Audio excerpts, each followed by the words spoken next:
સમુદ્રમાં મોતી છુપાયેલો છે, આપણને બધાયને ખબર છે.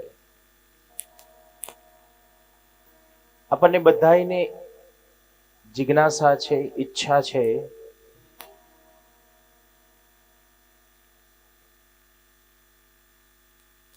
કે મોતી જોઈએ છે. પણ એ મોતી ક્યારે મળે? કિનારા ઉપર એમને બેઠેલા રહીએ તો આપણને મોતી મળે ખરો? એમને ઈચ્છા વ્યક્ત કરી દઈએ તો મોતી મળે ખરો?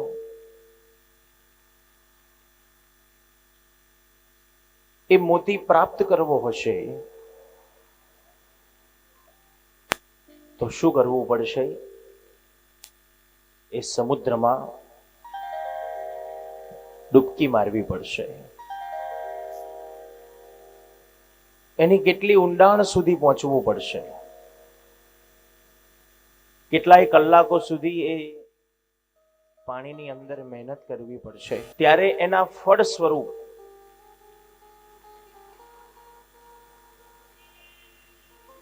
એ મોતીની પ્રાપ્તિ થાય છે.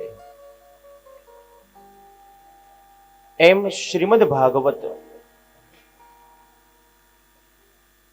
એક વિશાળ સમુદ્ર છે. આ શ્રીમદ ભાગવત રૂપી સમુદ્રમાં કૃષ્ણ નામનો મોતી છુપાયેલો છે. આપણને બધાયને જિજ્ઞાસા છે, આપણી બધાયની ઈચ્છા છે, આપણને કૃષ્ણ નામનો મોતી જોઈએ છે. પણ ક્યારે મળે? તો એના માટે પણ મહેનત કરવી પડશે, પરિશ્રમ કરવો પડશે.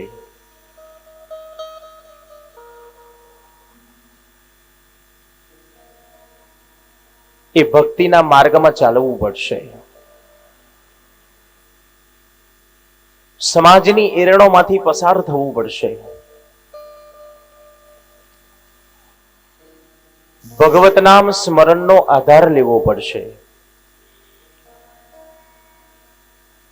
તો એના ફળ સ્વરૂપે આપણને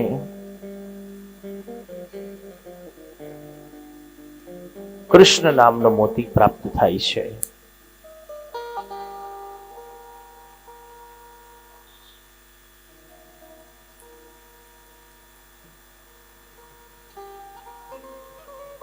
પરંતુ ભક્તિનો માર્ગ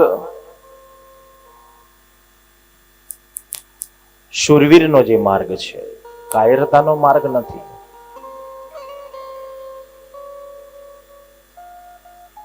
કારણ સમાજની એરણોમાંથી પસાર થવાનું છે. સમાજના કડવા શબ્દ સાંભળવાની તૈયારી રાખવી પડશે.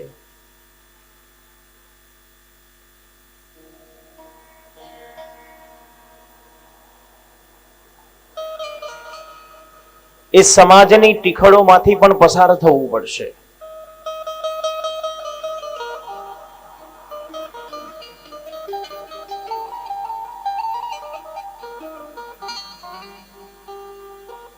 એ ઈશ્વરમાં દ્રઢ વિશ્વાસ રાખવો પડશે.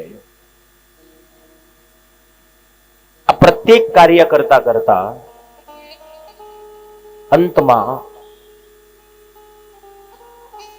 કૃષ્ણ નામનું મોતી આપણને બધાને પ્રાપ્ત થશે. એ શ્રીમદ ભાગવત 10મ સ્કંદ સુખદેવજી મહારાજ પરીક્ષિતને જે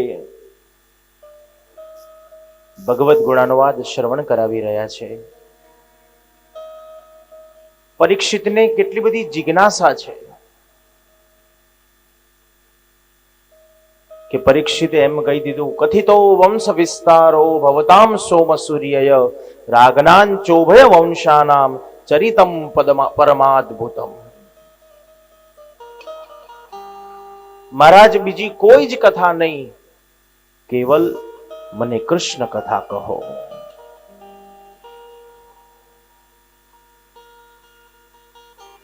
તો સુખદેવજી મહારાજે પરીક્ષિતની પરીક્ષા કરી છે કે આ જિજ્ઞાસા પરીક્ષિતે બતાવી તો ખરી, પણ સાચી છે કે ખોટી છે? સુખદેવજી મહારાજે પરીક્ષિતને કીધું, રાજા, 4 દિવસથી તું ભૂખ્યો ને તરસ્યો બેઠો છો.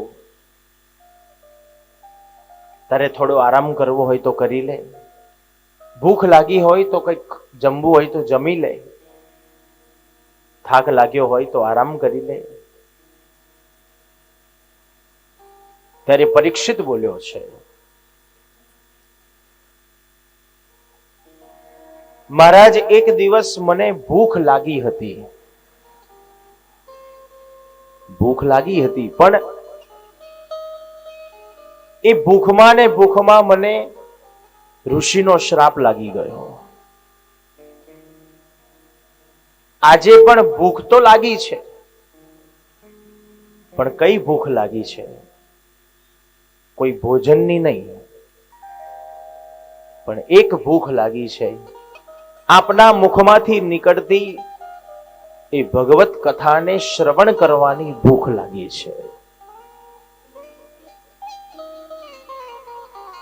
અને તેથી જ પરીક્ષિત ઉત્તમ શ્રોતા છે, અને સુખદેવજી મહારાજ એ શ્રીમદ ભાગવતના ઉત્તમ વક્તા છે. જ્યાં કોઈ અપેક્ષા નથી. સુખદેવજી મહારાજને પણ પરીક્ષિતની સાથે કોઈ અપેક્ષા નથી કે પરીક્ષિતને હું કથા સંભળાવું તો પરીક્ષિત મને 2-5 ગામ આપી દે, 2-5 હજાર સોનામોર આપી દે.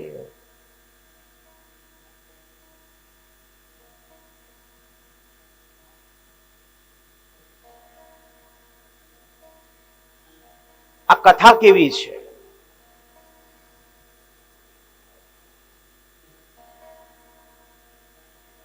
પહેલા દિવસે આપણે આના ફાયદા જોયા હતા. એમાંથી એક ફાયદો આપણે બધાએ સાંભળ્યો હતો. એ અનુભવ રાજા પરીક્ષિતે પણ કર્યો, અને પરીક્ષિત બોલ્યો છે, આ કથા કેવી છે? નિવૃત્ત ક્ષેય રૂપ ગીયમાનાત ભવો સદાત ક્ષોત્ર મનોપિરામાત.